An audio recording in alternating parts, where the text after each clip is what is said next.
Greetings, diners, and welcome to another edition of the Collapse Morning Wake Up Call and the Snap Card Gourmet and the Cooking Zone of the Doomstead Diner.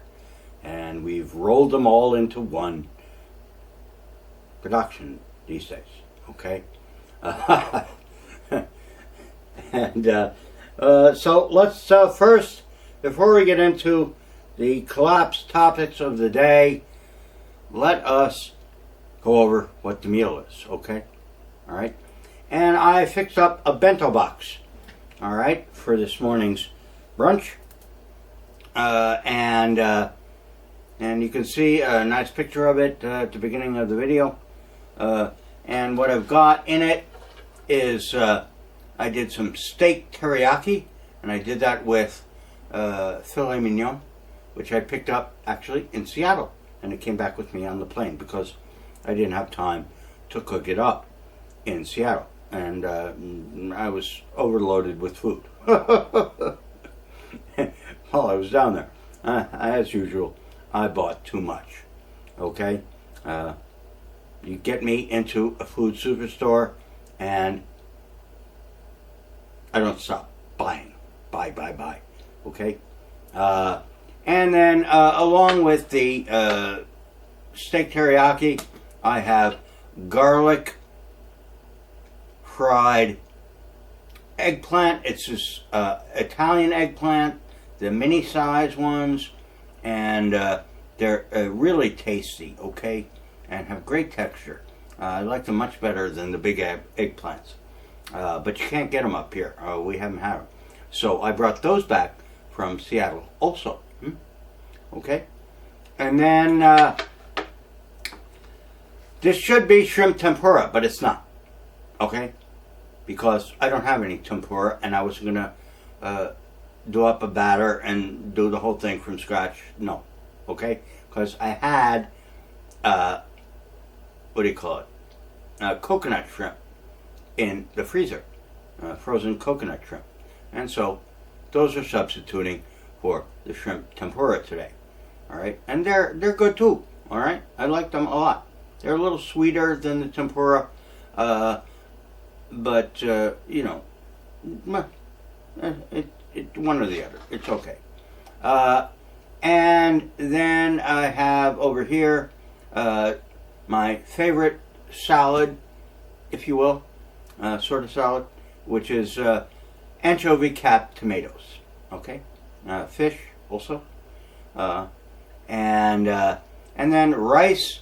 And to finish out the meal, I have a fortune cookie. Okay, and we'll open it up at the end and see what my fortune is. I got this when I bought the.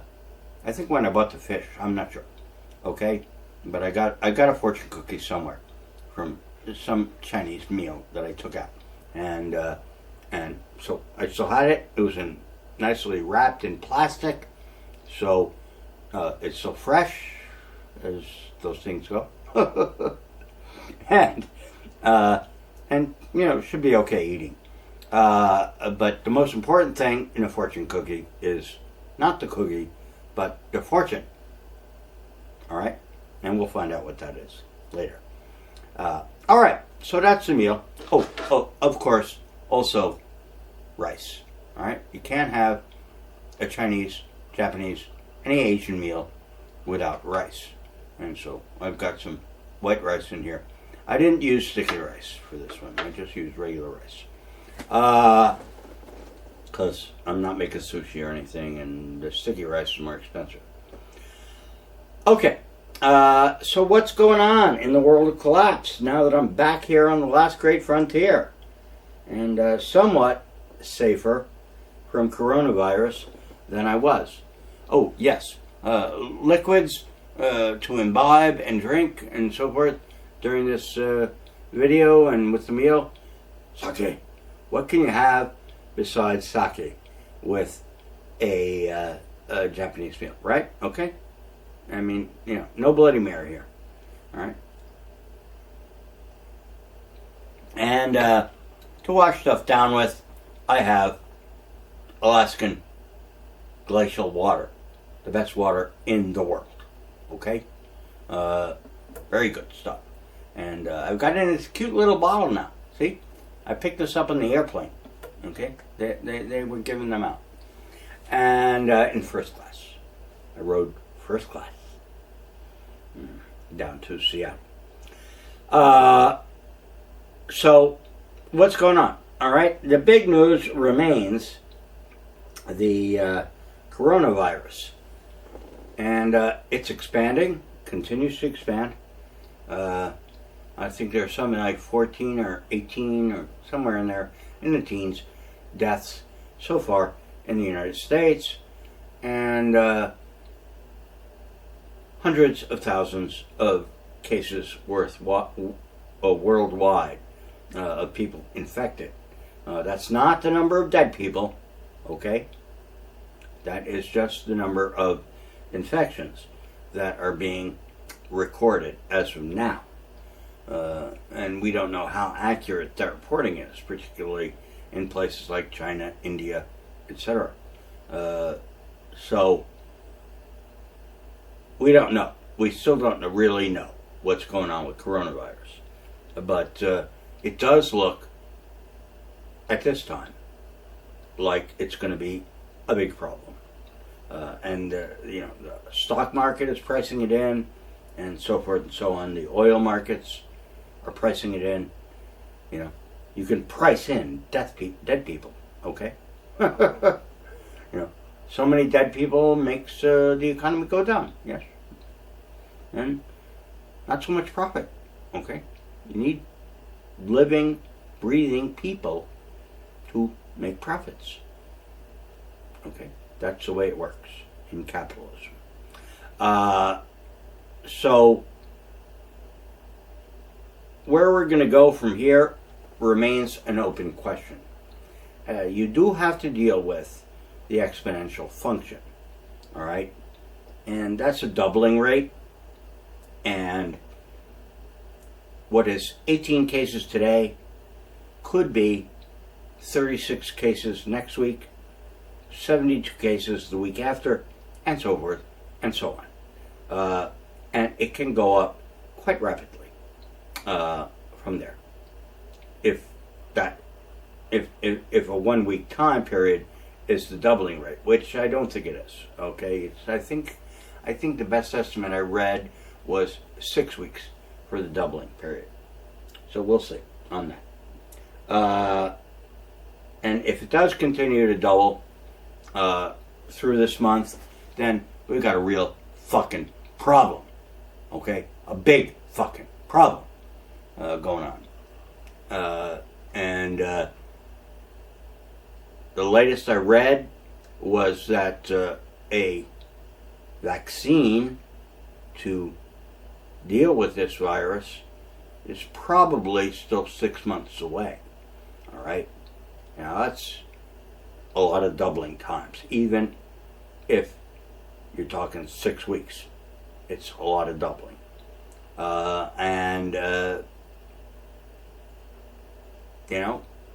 We can only wait, watch, and see, and try to stay out of the way of it. Okay, some places are going to be more dangerous than others. Obviously, this is a really bad time to visit China. And it's not a real fucking good time to visit Seattle either. Thank God I'm out of there now. Okay? That's where I'm looking at getting an operation for my legs. And, I'm not going there as long as this shit is going on the way it's going. If it gets under control, then I will consider flying down to Seattle for the operations, which the pro from Dover that I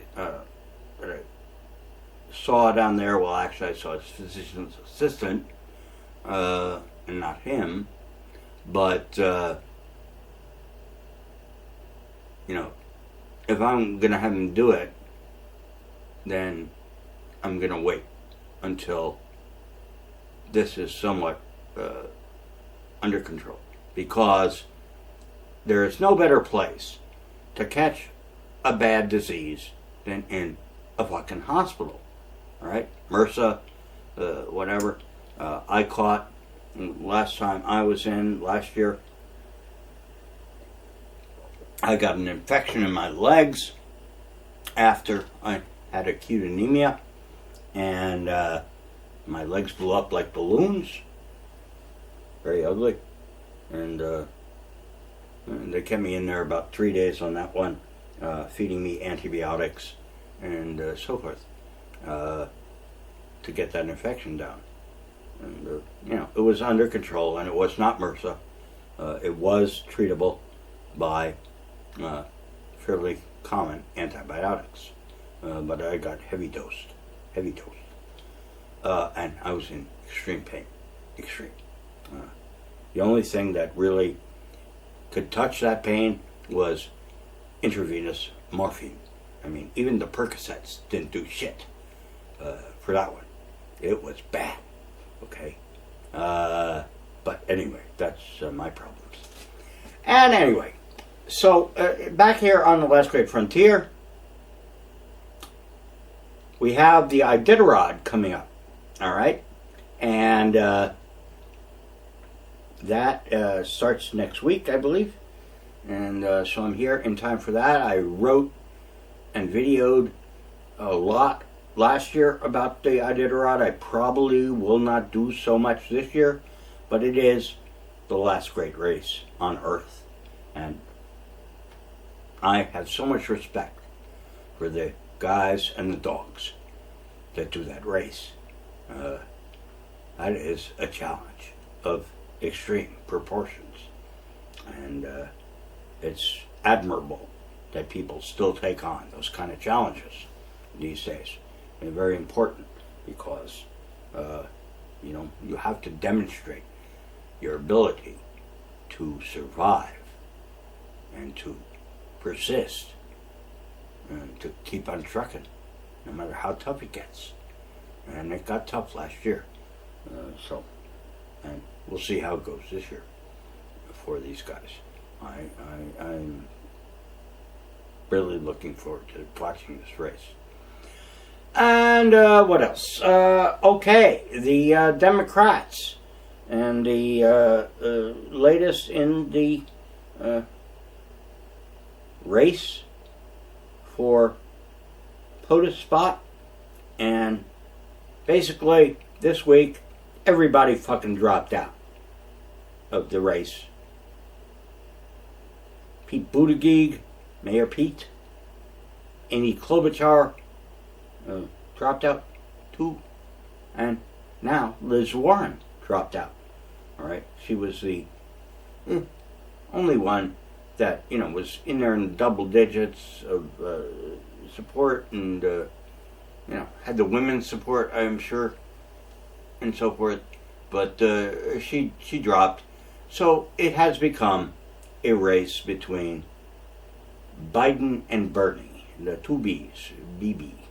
All right, the BBs are going to fight it out, and so the remaining debates are basically going to be Bernie versus Uncle Joe. And how will that play itself out? Well, this I also do not know, and it's got a few months to do, and there are more primaries, and we'll see who has the edge as we go into the DNC, the Democratic National Convention. And we have a lot of predictions on the diner that no way, shape, form, however, will the Democratic National Committee allow Bernie Sanders to get nominated. He is too far left, okay? And if you call Bernie left, well, okay. He's lefter than most but he's not really left, all right? And nobody is in this country really left, at least not anybody that is in political power of any type. The left has been decimated in this country, decimated thoroughly. That started in the 1920s with the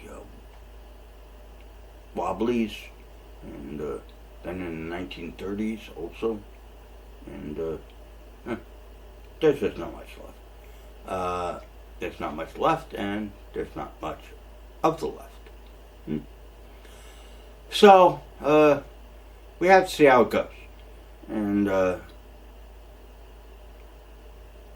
nothing, whether Bernie gets elected or not, whether he actually gets to run or he gets assassinated first or whatever, it won't change collapse. Collapse will go forward regardless of whether Donald Trumpovetsky, Joe Biden, or Bernie Sanders gets the POTUS spot in the next election. It doesn't matter. Collapse is inexorable. It is not to be avoided at this point. Can't be. Okay? And, our stock market is taking a nosedive these days. And I took a nosedive. If you notice, I have a nice red mark up there. I took another face-first fall yesterday. Lovely. And I repeat the mantra to myself. No falling down. No falling down. But I fell down again. And, shit. Took me about half an hour to get out of my feet. And that's life, right? That's what happens when you're an old cripple like me. All right.